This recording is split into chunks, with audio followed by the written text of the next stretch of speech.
Buonasera e ben ritrovati con il TG Flash di New Sicilia, di seguiti i titoli più importanti del pomeriggio. Arriva lo stop definitivo per quanto riguarda le case a rischio nel territorio di Niscemi. Negli edifici che si trovano entro i 50 metri dal costone crollato non rientrerà più nessuno, lo ha affermato il presidente della regione Renato Schifani, spiegando che o crolleranno da sé o saranno rase al suolo.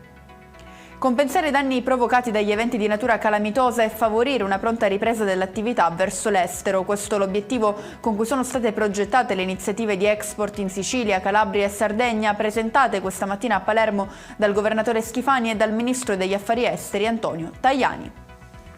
Passiamo all'inchiesta sugli appalti truccati a Palermo, con la decisione del Tribunale del Riesame di accogliere solo 2 degli appelli della Procura nei confronti di una parte degli indagati, respingendo invece gli altri 6.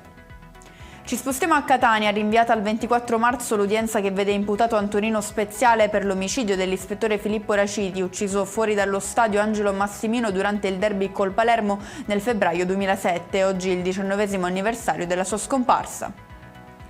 Chiudiamo con le previsioni meteo per domani. Tempo stabile e soleggiato torna a farsi strada in Sicilia, con un netto miglioramento delle condizioni meteorologiche, che però avrà vita breve. Già da mercoledì nuove criticità sul versante occidentale dell'isola.